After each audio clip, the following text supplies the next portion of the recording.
Hey, it's another week, another recipe, and today we are trying out a something out of nothing oatmeal bread that I am actually quite happy with. Come join me.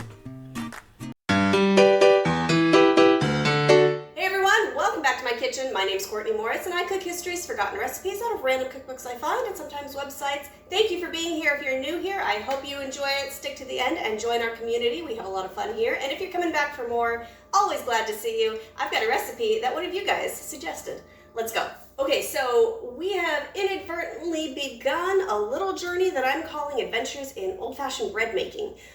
Mainly because last week we did a 1940s rye bread, which was superb. It is a family favorite now. It is written down in my personal cookbook, and it made a mean Reuben sandwich. It was so delicious.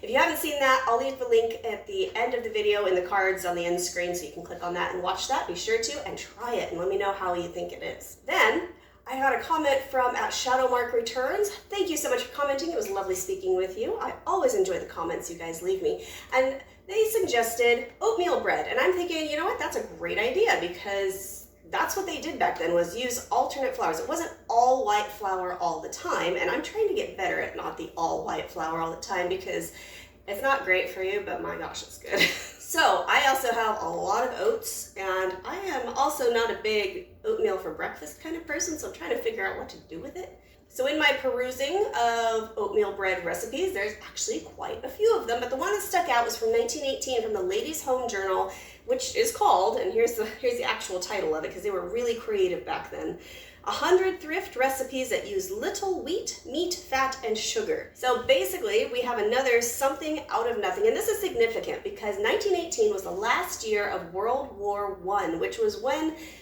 rationing started actually becoming an idea at the very end. 20 million people lost their lives in World War I, and food was just not taken into account of who needs what and how much. And so they finally figured it out by the end, but that was a good precursor and eye-opener for World War II as to why rationing, especially in Britain, went so well. For as delicious as that rye bread was last week, this, I am thinking we might end up with a rock bread because it is oatmeal with whole wheat. Okay, well, this is a 5-ingredient recipe. It's milk or water, salt, wheat flour, yeast, and oats. That's it. There's no fat in this. So I'm hoping that our oats, if you've ever made oatmeal or ever had the chicken pox and wrapped oatmeal in a little sachet and put it in water, it becomes slimy.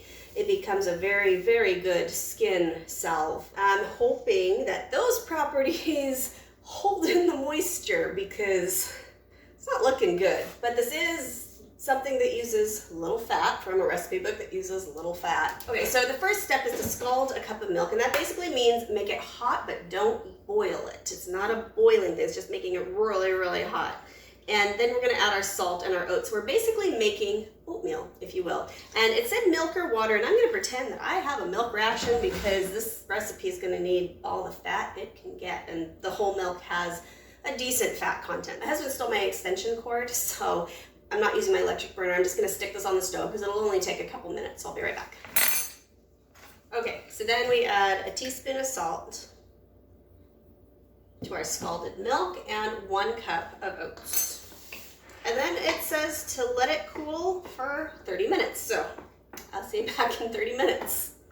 Okay, so nice cold, not really cooked oats, but soaked oats.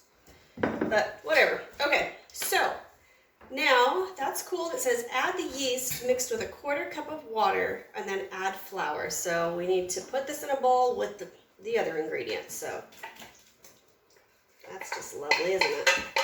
Now for these old recipes, you'll see a yeast cake, which is the equivalent of 3 packets of regular yeast. So 3 2¼ teaspoon servings. So when it says 1/3 of a yeast cake, it just means 1 package of yeast, modernly speaking. You can still get yeast cakes. They're usually in the refrigerated section in some grocery stores, and actually a lot of professional bakers still use the yeast cakes because it's often called fresh yeast, which is a little more, well, fresh, I guess if you could say. Okay, so I'm gonna put 2¼ teaspoons of yeast, and I'm going to put a 1/4 cup of warm water in that. Okay, so I'm going to mix that around. I'm going to let that proof for just a minute while I add the flour. I'll add the yeast last. So now wheat flour, whole wheat flour, I don't have a lot of experience in because it's usually mixed with white flour and it's dense if you don't. So how much did I need? No, 2½ cups of wheat flour. And interestingly, when you go to hand knead these things, you know, you manhandle the crap out of them. The tips and tricks that I found from that era in the recipe books said to more fold it on top of itself and manhandle it at the same time. Okay, so I'm a little confused here because I still have flour. Like, there's not enough liquid here. I'm pretty sure I wrote that down correctly. Let me go double check. Maybe I wrote it down wrong.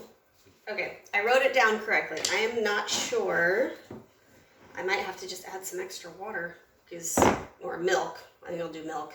I also noticed as I was double checking that my last couple minutes have been a little out of focus, so my apologies. I don't know what my camera is doing. I'm just gonna add milk until consistency, I think, which I think I added enough. I think it was only maybe 1/8 of a cup that I just put in.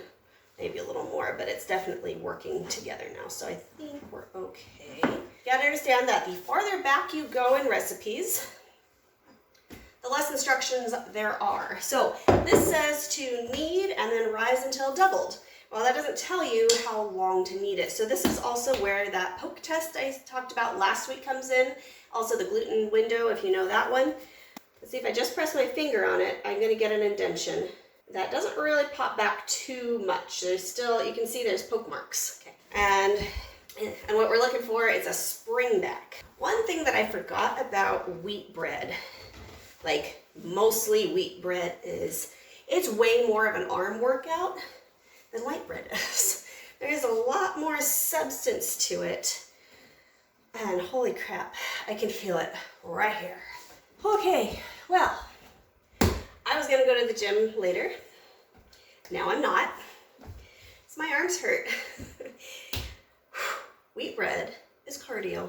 So see, I've got your workouts covered for you, and it's delicious. It smells good. I hope it tastes as good as it smells. So next is to let it rise and to double, and it doesn't say in an oiled bowl. And I'm assuming if you're not adding any oil or fat to your recipe, you might not have fat to oil your bowl with. So in we go. We're just gonna try it that way. Traditionally, towels were used to cover it. People still do that. I still am team saran wrap. I still think that it keeps in more moisture, and I much prefer it. So if you watched last week's video, then I'm doing the same thing. I preheated my oven to 170 degrees, which is my warm setting. I'm gonna turn it off, put this in. Now remember, if you do that, your rise time is probably gonna be faster than if you didn't. So keep an eye on things. If it normally takes an hour to double, it might only take 30 minutes. So please, please, please watch it so you don't overproof things, because that'll just ruin everything. So I got a cute little ball of oatmeal wheat bread, and I will see you back as soon as this is doubled, because then I gotta do it all over again. All right, it is risen, it is doubled, and it took about an hour to rise. And as it was, I was going back through some of the footage from this filming session, and I am giving up on shot continuity and everything because we had blurry scenes. My kids have kicked my tripod a few times, so everything's like, my shots are all over the place. So you know what? I'm gonna give up on this and hope I have a really good bread loaf at the end. So bear with me, real life happens, and yeah. Next thing we do, we got a good rise. It's puffier now, definitely puffier. We punch it down, and then we put it in our bread pan and let it rise again till it's doubled. Once again, that second rise is super important no matter what bread you do. You're just gonna roll the seam underneath, roll your ends in. So now for the second rise, I will use a towel because it does give a little more leeway when it rises up. It can have the room to expand, whereas the saran wrap ends up being just kind of a flat surface, but I use a big enough bowl to where it never ever really touches the top. All right, I'm gonna put a towel over this. It'll probably be another hour. I'm getting a lot done in between shots here, but it also means I'm having to weave around camera equipment, which is kind of precarious. Okay, this is done. It took about 45 minutes. It smells really good. It smells like, it reminds me of a bran cereal. Like when I was a little kid, there was a cereal my grandpa ate that smelled like this. It wasn't a fun cereal by any means, but it smells really good. I did butter the top because that's just what you do with bread, and I did it before I even thought maybe I shouldn't, but oh well. Still a little warm, but if you've watched any other videos that I've done with bread, I can't help it. We're just gonna do it because I want to taste it really bad. Now, it is flat. It's about as flat as I kind of thought it would be. However, I am attributing it a little bit to my house is freezing. So once I took it out from the rise, which it did rise up, it fell a little bit because the outside temperature was a little colder than it should have been. We don't have central heat in my house, and so we got our fireplace started late and it's still a little chilly in here. So that could be my fault, and I almost want to try this again if it tastes good, just to see if I can get a better rise. But let's do this. And quite honestly, that's not bad. That's not bad at all. It smells so good. It's nutty and wholesome. Wholesome, the only word I can think of, like wholesome. It is dense, and I'm sure it's because of the ingredients therein. However, it may, if it didn't fall, it may be less dense, but it's pretty squishy. It's not like, it doesn't feel like rock bread by any means.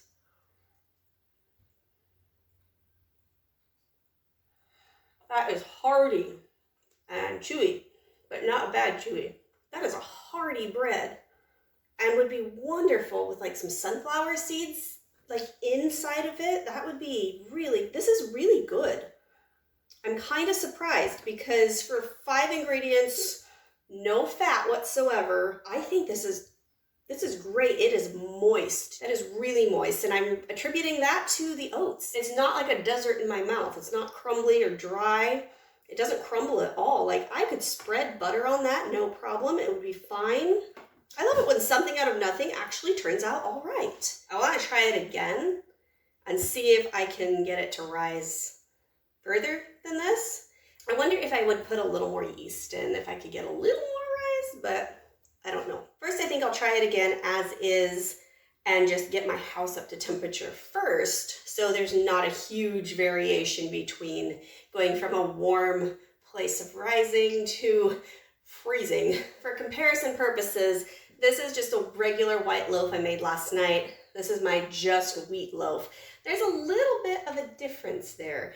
And had this not fallen, it may have gotten a little higher, but I don't think I could ever average a sandwich bread looking loaf from just that without having white flour in it. So when I do this again, maybe I will remember to update you how it goes, if it didn't fall, how it went, and if I've made any tweaks. We'll see how it goes. If you are still here to the end with me, thank you so much. I really appreciate you spending your time in my little corner of the internet, and I hope you learned something. I hope you enjoyed it. If anything, I hope you got a little bit of a reprieve from daily life being here. And if you haven't already, please hit the subscribe button, join the community. We have a lot of fun here, or at least I do, but I enjoy talking with you guys. Thank you for all your comments. If you do want to send me a recipe, which Scott's Diesel, thank you for that tidbit of putting an email address out. I don't know why I didn't think about it. I'll put it on the screen right here, so if you want to send me a recipe or a photocopy of an old recipe or something to that effect, or an idea, either link it to me in the comments or just scan it over to my email. I hope you have a wonderful day. If you do try this recipe or any of my others, please let me know in the comments how it went. And as promised, here's the link for last week's video for the rye bread. It was so good. It's such a lovely, mild rye flavor. It was just don't take my word for it. Just watch the video. Try it out if you want to. Let me know how it goes if you do, and I will see you next week. Bye.